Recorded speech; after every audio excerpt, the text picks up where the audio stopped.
Hey everyone, the markets are still being driven by politics. All eyes are still on the Middle East, the Strait of Hormuz, an ultimatum that got pushed back again, and of course the big hope that we'll get a peace deal soon. Even so, we're seeing plenty of volatility in stocks, in oil, and of course in Bitcoin and altcoins.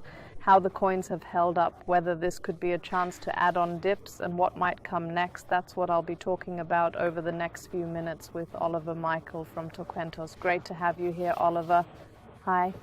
Yeah, things have been pretty crazy lately, and not in a good way. Like we saw last week was completely headline driven, totally political markets. You could see it in oil, which naturally jumps when the Strait of Hormuz is at risk of being shut.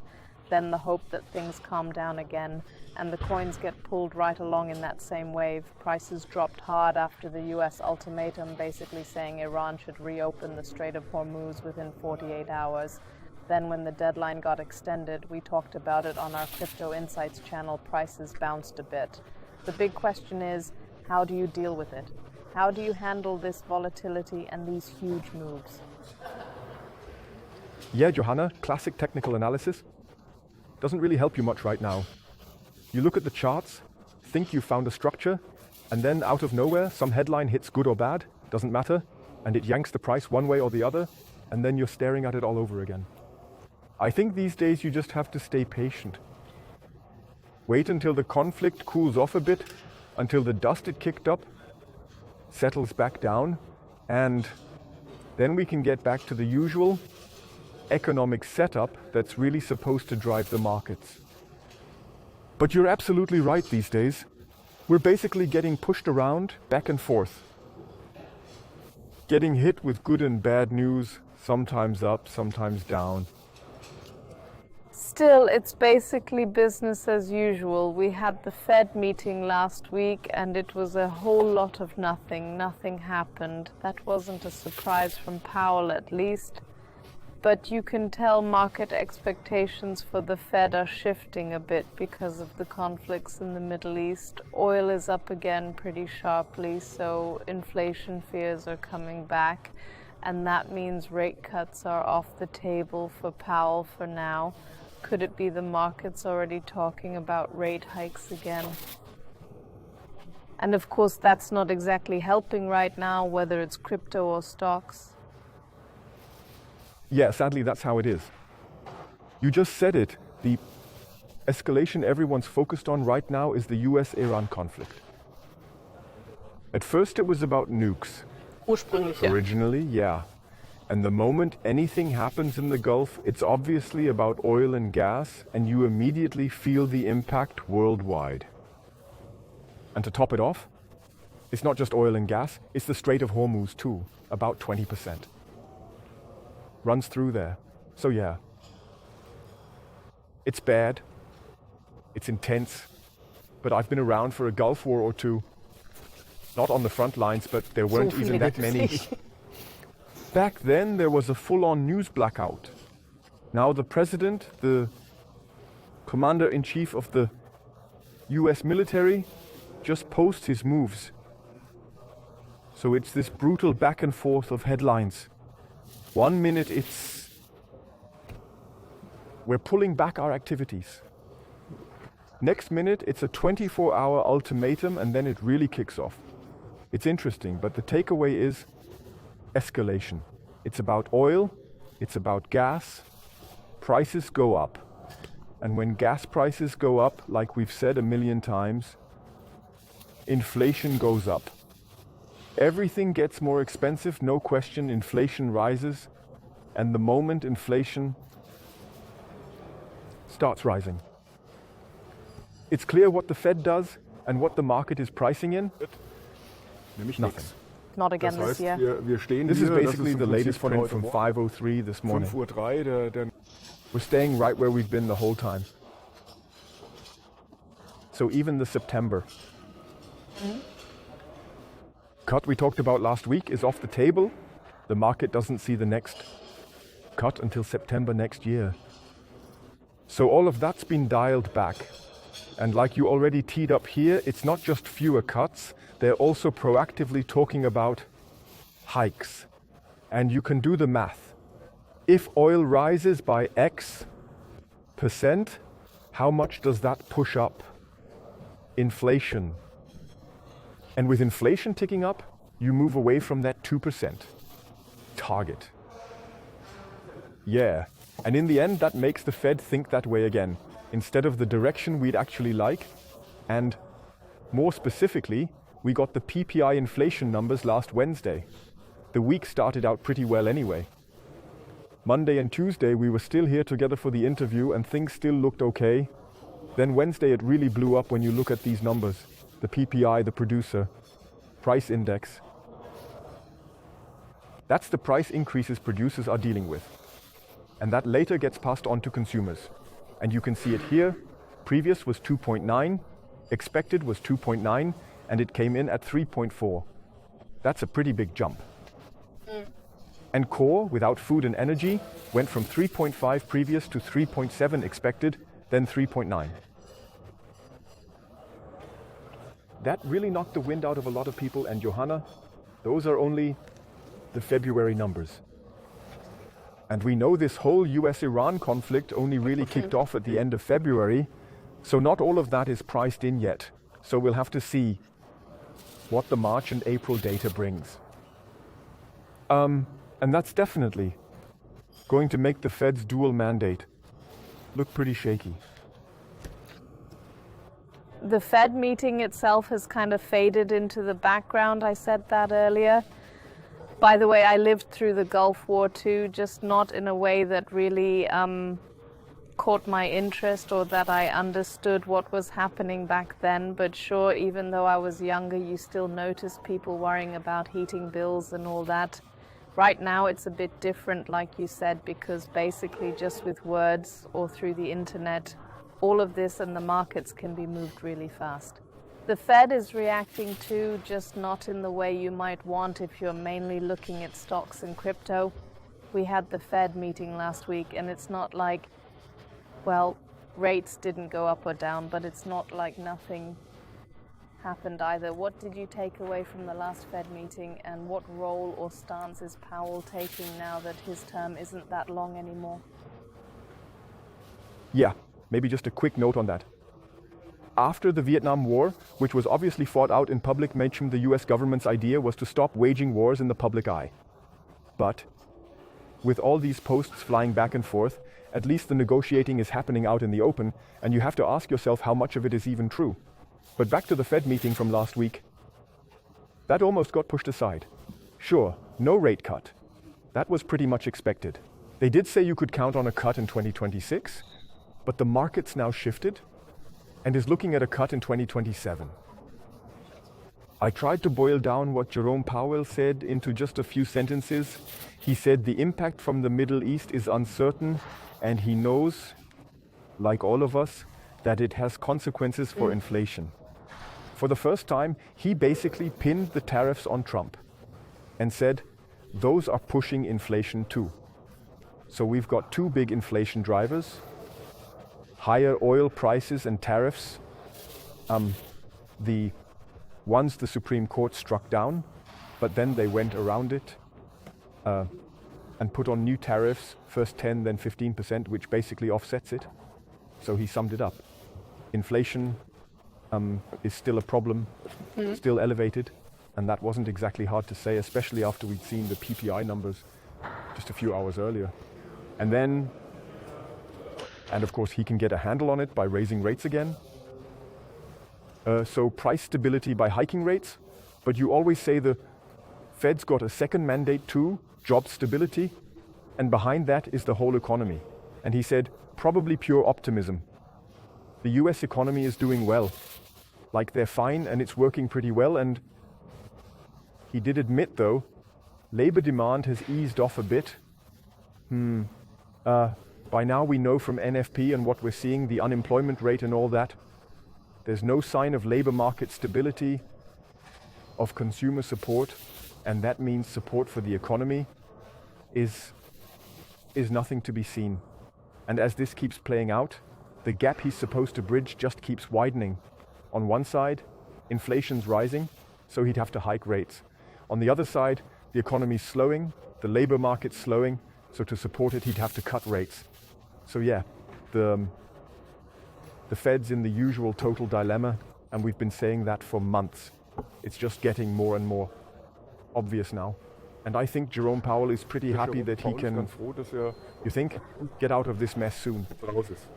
Yeah, fair enough. I don't think anyone would want to be in his shoes these days. On the one hand, that split you mentioned, and then you've also got pressure from the US government on Powell, knowing a successor's going to be sitting there soon. You can pretty much see why you'd position yourself that way.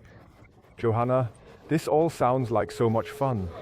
Yeah, he'd have to hike rates to get inflation under control, and then he'd also have to prop up the economy so he can cut rates again. In real life, that's a split that'll rip your groin clean open, literally. Meaning the US economy is going to drop right here, caught between those two moves. That's the bottom line. If the Fed leans to one side, the other side drops. If it leans the other way, that side drops. Either way, it's going down, and that's what we've been saying all along.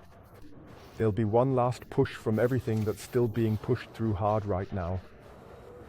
But the move can't be stopped. And month by month, as we talk about it, it's getting more concrete, more obvious, and yeah, the whole thing comes down. We're heading into a recession and into a big bear market. Even if it's not fun, I've got this feeling you watched a martial arts movie or two over the weekend. Let's look at what the correction did to the big US indexes.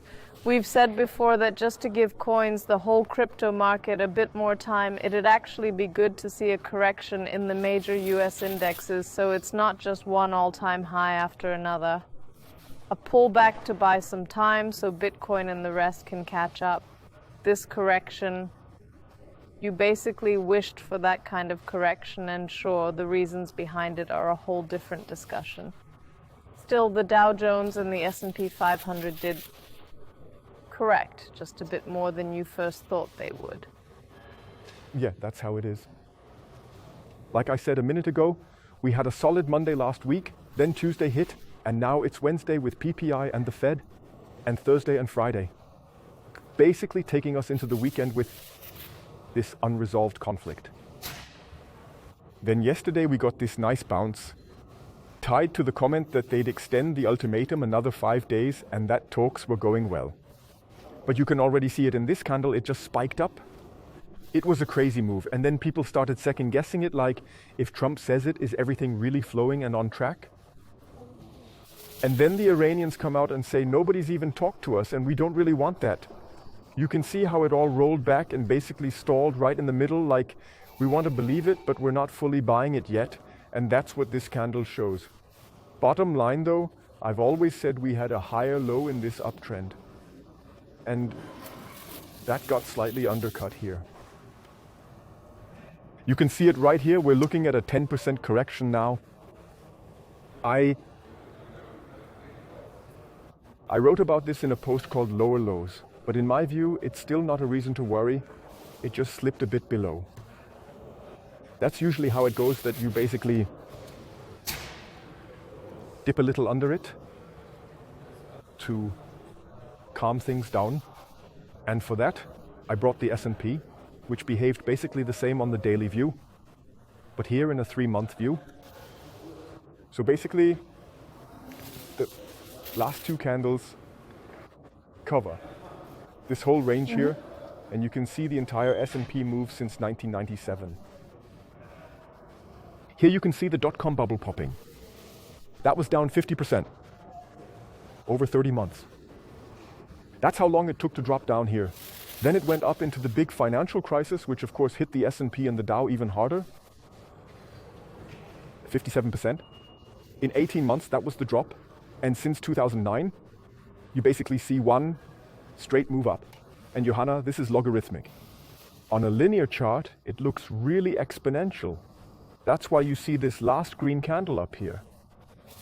It's basically the move up, and the very last red one is the move down. And that shows where we are in this whole Dow and S&P move. The Nasdaq didn't take as big a hit here because it was more tech heavy.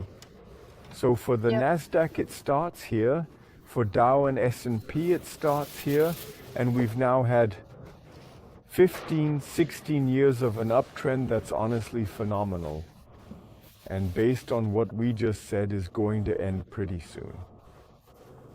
And of course, anyone who's been following Bitcoin might be thinking about whether this is a reason to, already at this point,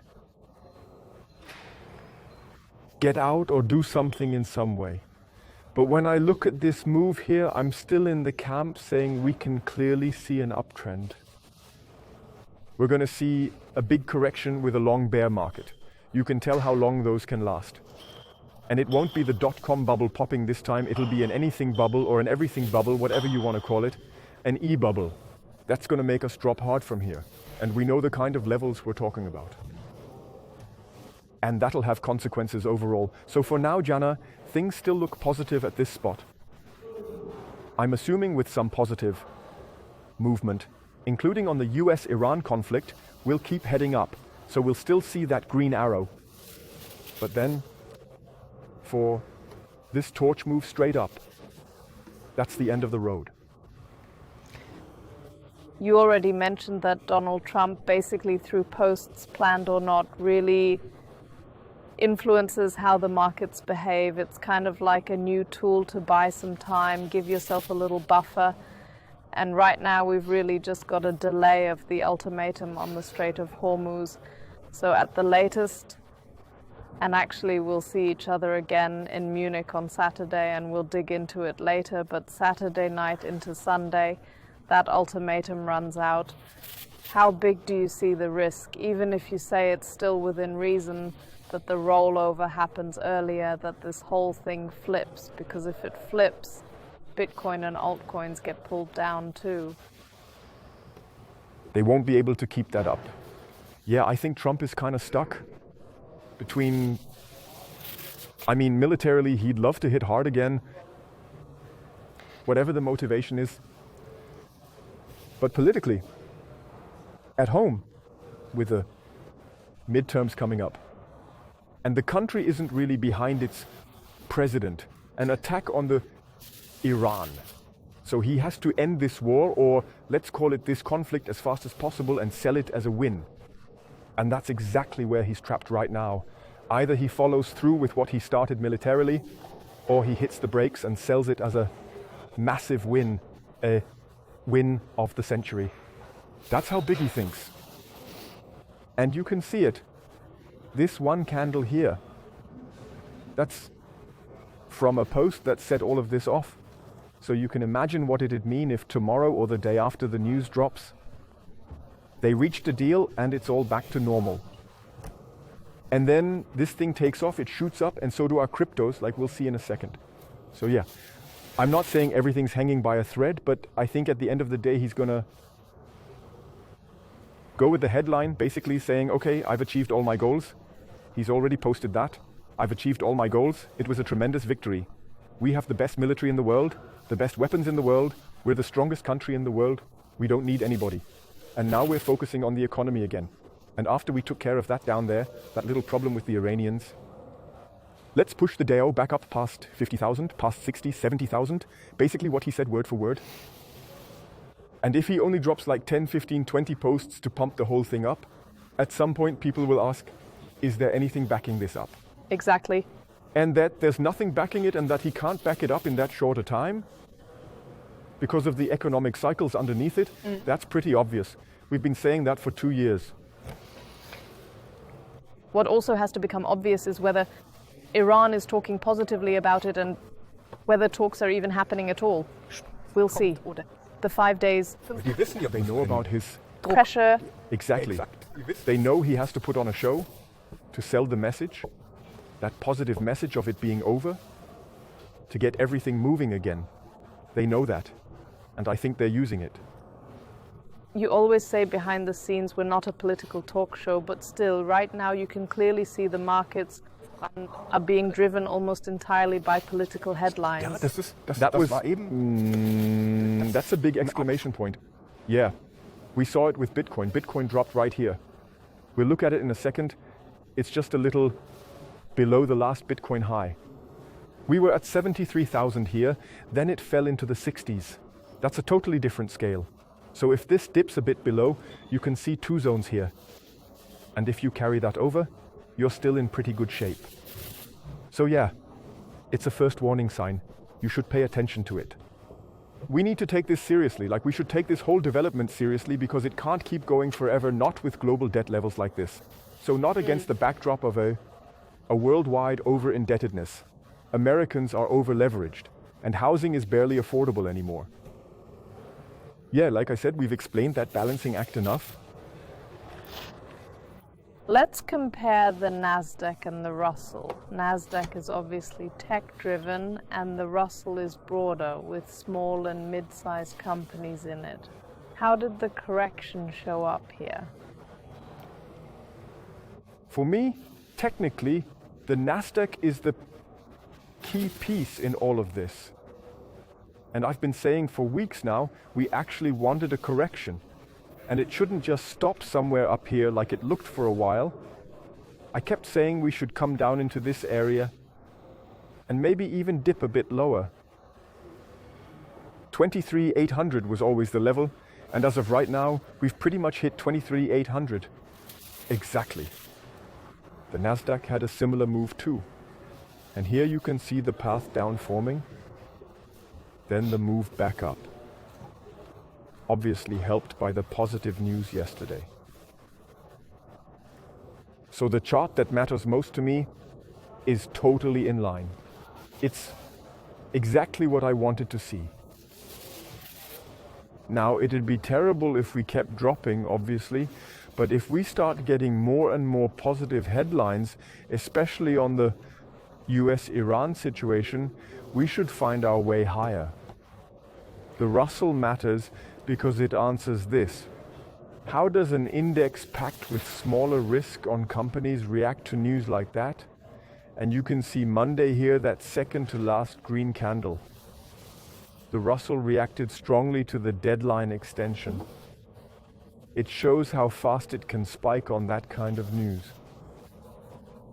At one point it was up 4-5%. Overnight it was still down, then it ripped higher during the day. But then people started doubting Trump's post a bit, and it gave it all back. If that really holds up, we'll see. Yeah, the Russell can rip higher pretty fast, and that's a pretty good sign that our cryptos can too. And the 4 is the correction in the 4 US indexes. The Dow, S&P, Nasdaq, and Russell over? We'll see. Maybe we'll chop sideways a bit this week before heading up. That'd be nice. And I think we're basically at the edge of the correction now. Would be great if we didn't break any lower than this.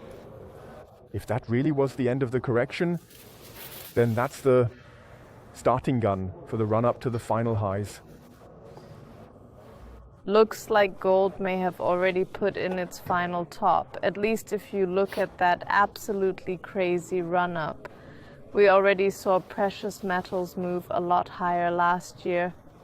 Gold has always been the go-to safe haven, at least historically. Right now it doesn't really look like that anymore, even though a safe haven is probably what everyone wants most at the moment. But we've seen a solid peak, and after that there's basically only one direction. You're assuming gold has topped and that some liquidity could then flow over into Bitcoin or into Bitcoin and altcoins. Yeah, the safest haven these days is liquidity. Gotta say that. Why do I even have gold? Do I have gold in here? For 1, 2, 3 reasons. The first is, we talked about gold sometime last year in the first half, and the question was, with this move up, how far can it go? And I said, based on the Fibonacci retracements, you can see here, in 2011, the last all-time high, then it dropped down to the low. That's the one. That's the 0. And you can see how it moved up, then between the 618, 702, 786 retracements, and the last all-time high for a while. it chopped around. And then I said the odds it goes up to the max extension, the 4236 Fibonacci, are really high. And that's basically what it did. It ran up into this zone, and since then it's been dropping. So yeah, that's how you can use the Fibonacci's pretty well. This is the log scale too. The linear one would look even steeper. If you zoom in on this peak here, you'll see this is the monthly view, and the last 3 candles are shown here. Mm-hmm. So we've got the first green candle, the second green candle, and this red candle you see here. And if you go over here, take the high as the 1 and the low as the 0 and lay the Fibonacci retracements on it, you can see how gold worked its way up through 618, through 702, and then got rejected at 786. So it made it 78.6% of the way from here to here. And probability-wise, in this zone between those 3 retracements, the odds are pretty high that another push-up gets turned back down again. That's why it's called a retracement. Yeah, and that's exactly what happened. Well, it's a textbook classic down to the 7, 8, 6 level, and gold's been dropping ever since. So you can actually see how Fibonacci retracements work pretty clearly, both on the long-term chart and the daily. But can you actually compare gold and Bitcoin just to get a feel for the scale? What are we even supposed to expect if gold has already hit its peak? Yeah, that's actually a good question.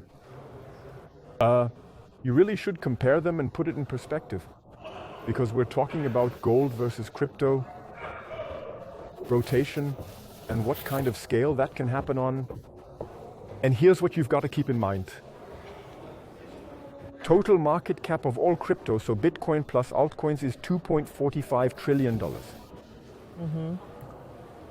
Total market cap of gold is $31.8 trillion. So what does that mean? It means if the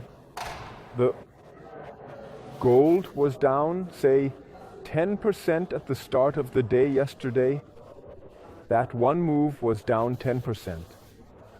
That one move wiped out more than the entire crypto market cap. Put simply, an 8% one-day drop in gold at these price levels equals erasing the whole crypto market's capitalization. So those are the kinds of numbers you need to be doing the math with. I said up front, one of the most important safe harbors right now is liquidity. But we've also seen since the US-Iran conflict kicked off that Bitcoin and crypto in particular have performed really well. So I can imagine that some of the cashing out here, selling gold, also got used for a rotation into crypto. And once you see that relationship, it gets clear pretty fast that just a small slice of the money coming out there is enough to really move the crypto market. So rotation, I'm assuming, is about to kick in now. So it'd be enough if just a few grains of gold actually spilled over into Bitcoin or the broader crypto market. Let's look at Bitcoin on the daily chart. Of course, we've seen here too that the whole chart is news-driven with positive headlines like pushing back the ultimatum, we moved up. Before that, we dropped on that 48-hour deadline. Bitcoin can't really escape the big geopolitical headlines right now, but for the moment we're still basically in this range, which gives hope the bottoming is done, right? A bottom, yeah, but I wouldn't sign off on it being done. I mean, to start with the conclusion, Bitcoin's holding up really well in this Iran conflict. We're seeing a nice sideways move that's also drifting a bit higher. We're printing higher highs here. Now these aren't world-changing higher highs, so let's not fool ourselves. This has nothing to do with a breakout to the upside. But we're moving sideways. We make a lot on good days, we give some back on bad days, but the trend is slightly up. And like I said with the Dow, The lower low that's forming here sits clearly below the last higher low. And because of that, you can definitely talk about a kind of risk of a trend reversal, which I don't see in the Dow yet, meaning we're ranging and still in the process of building a bottom, because there's still some chance of it though.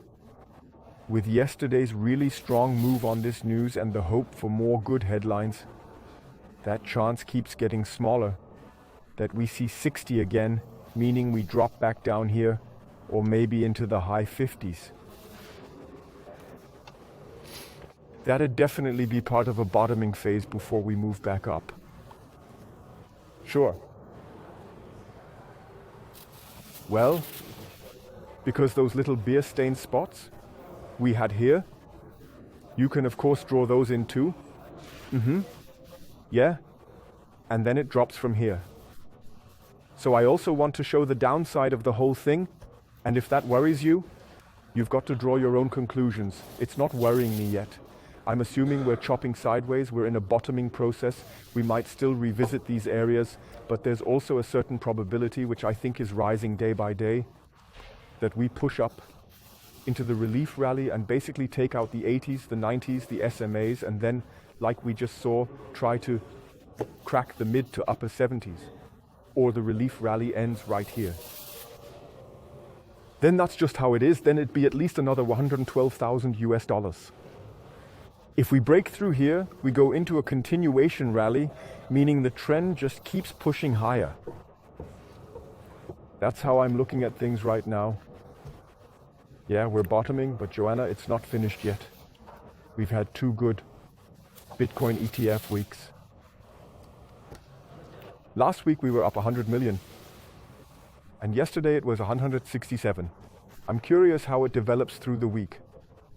Overall, this whole thing is pretty resilient compared to other asset classes that got hit with the US-Iran conflict in the background. Our cryptos aren't the holy grail right now, but at least they're not disappointing. They're holding strong. And that's a good base. And that's what I'm hanging my hope on. A good base for that we don't see the 60s again and don't go back into the high 50s, even though I've said it a bunch of times, I don't want to rule it out. If we look at Bitcoin on the weekly chart, you can see there's been a lot of movement. Volatility is picking up and the candles are getting bigger both up and down. So is this a good setup to hope for a breakout, or is it more like a wild river we just need to wait out for now? Yeah, like you said, over on the right you can see the 2 bigger candles, the green one and the red one, and before that the smaller ones on the way down. And those 3 candles are obviously tied to the Iran conflict. So we've just got a wider range here, meaning higher volatility, and we're looking at the weekly chart. You said earlier that the 5-day extension ends late Saturday into Sunday night. So the week is basically almost over again. Crypto is the only thing that can react right away in an open market, and we'll see how this develops. And sure, people always say markets shouldn't be news-driven, but the moment we get some positive news,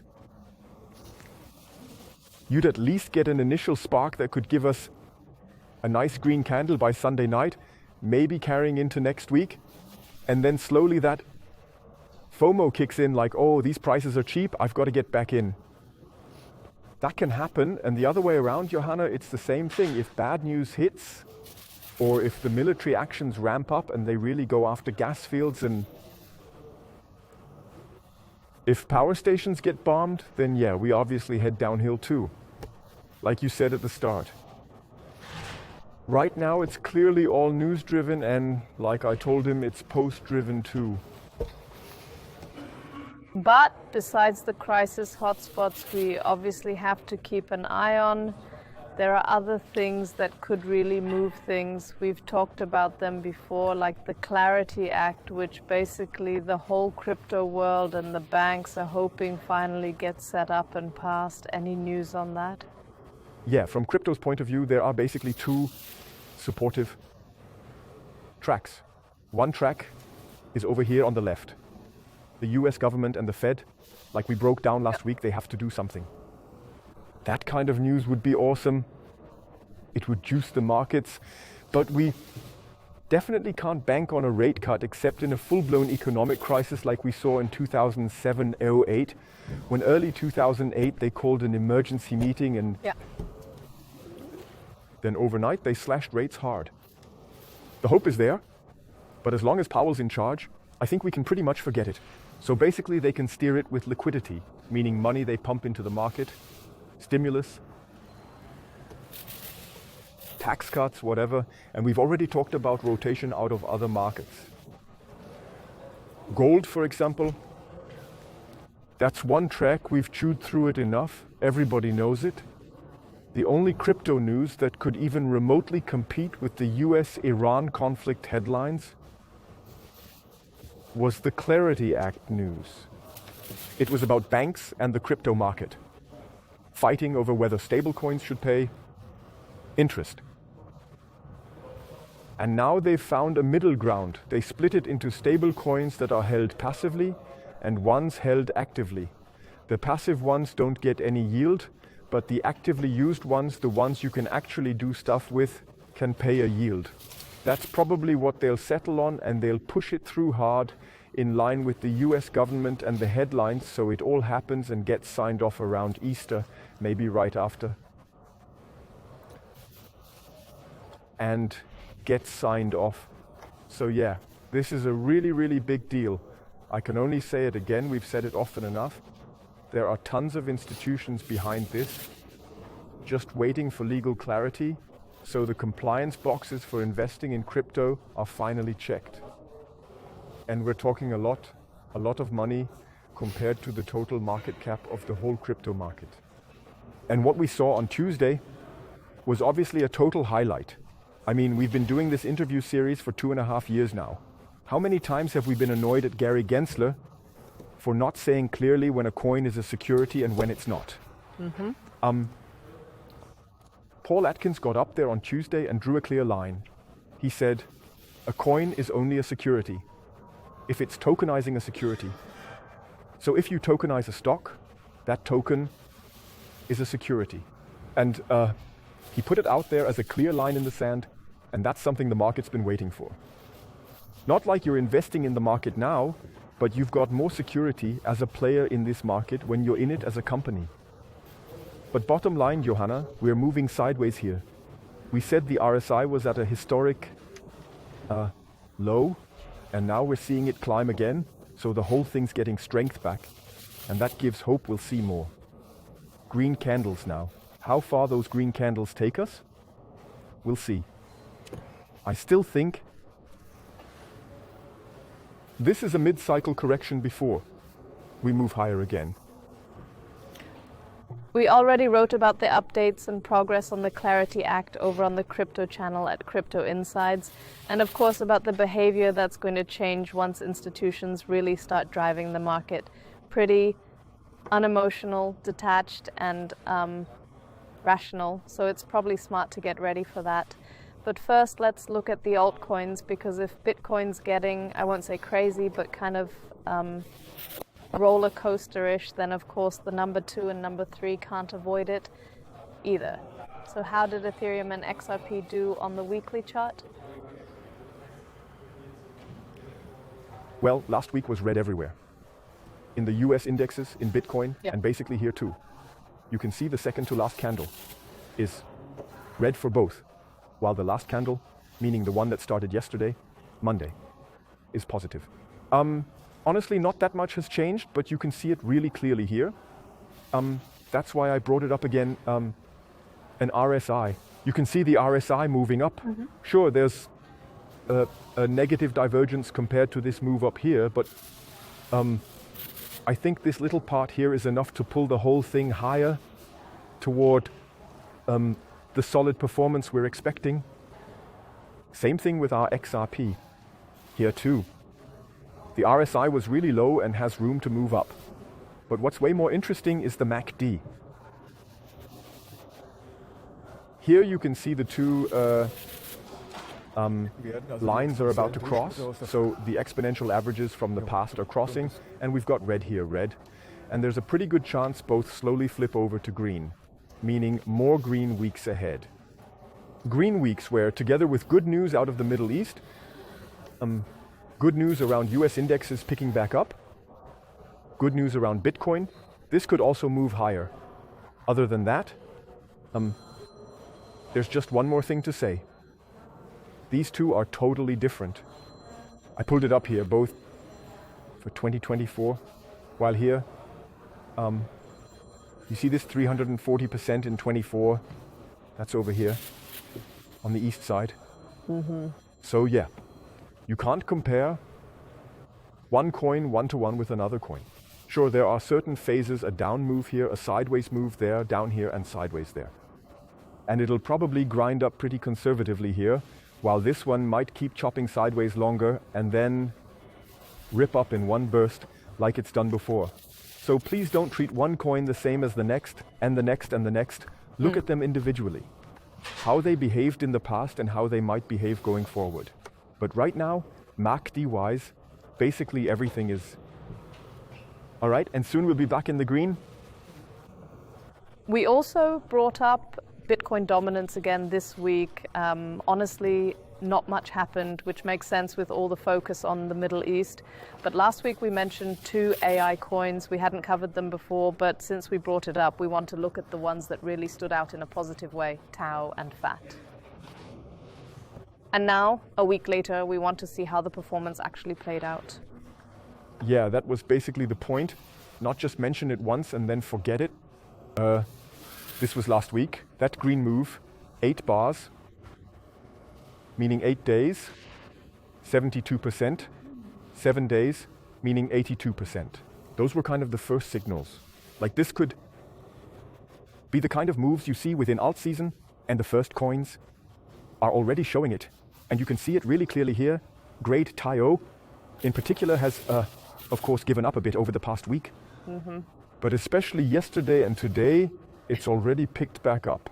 And a day like yesterday, that was 12%. And if that keeps going, we've got a nice move here, and it's important we call this stuff out sometimes.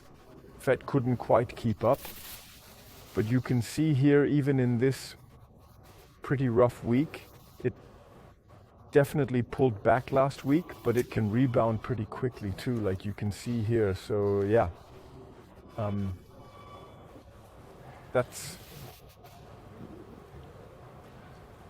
these aren't just throwaway coins, not some third or fourth tier stuff. With TIO and FET especially, there's actually something behind them. Real development, real teams, and development teams behind them, and funders too, especially in the TAO space. And they're gonna push it. And the smaller a coin's market cap is, the less money it takes to push the whole thing higher. And yeah, with AI and blockchain kind of getting married in a very specific niche, it's definitely interesting. But still, coins get pushed, and with TAO in particular, there are some really big players behind it. Do you hold Tau or FET? No, neither. I said it on our channel too. I looked at it a few times before 2024 and decided not to get in because it was too expensive. I'm watching it now, but like I said, and we'll get into it in a second, I'll add, once it's clear Bitcoin's heading into a relief rally, and like we just talked about, it's not that clear yet. The bottom's not in yet, and only when that's clear will I do anything. I've got near and virtual. So yeah, I'm already active in that market, but back then I didn't pick either one. But when it kicks off, it makes sense to at least know the business case for both and have heard of them. So if things move fast, you're not scrambling to read up first. We don't have a roadmap this week. Just because right now there's nothing new to add except the date, which you keep changing. And yeah, there's nothing new except the war in the Middle East is the big driver at the moment. If we tried to draw in every one of these so-called black swans, our schedule would end up in such tiny font you couldn't even read it. Still, everything we talk about here and anything you do is your plan, so this isn't investment advice. But I do want to come back to what you just mentioned, the idea of possibly buying more. A bunch of people in the community are asking about it and thinking it through. Is this a possible time? You hear all these market sayings, buy when the cannons roar or when there's blood in the streets. As messed up as that sounds, that's kind of where we are right now. But you wanted to bring up a different angle on when to buy or add more. Which one? Yeah, it's we've always got this final slide that kind of sneaks in a little thought. Like I said earlier, I'll probably do a bit more exactly when Bitcoin moves into a relief rally and it's clearly on. Mm-hmm. And because that's kind of out there, I wanted to say this here because the word add more is obviously a pretty interesting term these days. And yeah, kind of a provocative one too. And like you said, when there's blood in the streets, what am I even supposed to do with a line like that? I don't see blood running through the streets, so we got to make this a bit more concrete.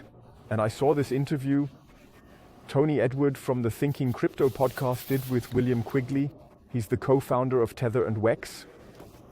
And he said something I thought was so